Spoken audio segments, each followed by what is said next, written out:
Delhi high court में बुधवार को उस समय खलबली मच गई जब एक वकील मुंह पर लाल टेप लगाए कोर्ट की सुनवाई में पहुंच गए।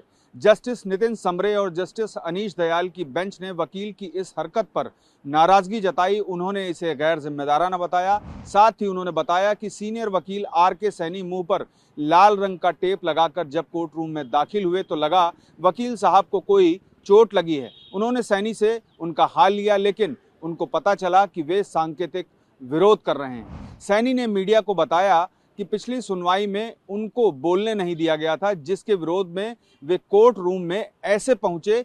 उनका यह प्रतीकात्मक विरोध था। हाईकोर्ट ने उनके इस रवैये पर सख्त लहजे में फटकार लगाई। हाईकोर्ट के 2 जजों की बेंच ने सीनियर वकील की इस हरकत को आहत करने वाला बताया।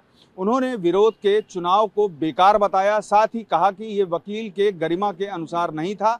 हालांकि वकील सैनी ने भी सफाई देते हुए कहा कि पिछली 2 बार सुनवाइयों में उन्होंने बार बार बोलने की कोशिश की पर उन्हें टोका गया और बोलने नहीं दिया। कोर्ट ने ऑर्डर में लिखाया सैनी 25 साल से ज्यादा स्टैंडिंग काउंसिल हैं। उन्होंने इस तरीके का व्यवहार करके कोर्ट की गरिमा का उल्लंघन किया है और उनकी दलीलों में बहुत दोहराव था, इसलिए उन्हें मौका नहीं दिया गया था। आर.के. सैनी दिल्ली हाईकोर्ट में जनहित याचिकाओं का चलन शुरू करने वाले वकील माने जाते हैं।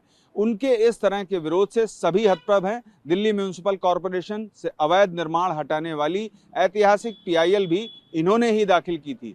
मीडिया से बातचीत में सैनी ने कहा, पिछली सुनवाई में मुझे लगभग कार्रवाई से बाहर कर दिया गया था, इसलिए मैंने प्रतीकात्मक विरोध किया, लेकिन हाईकोर्ट इस बात से आहत थी और उसने अपने आदेश में भी ये स्पष्ट कर दिया।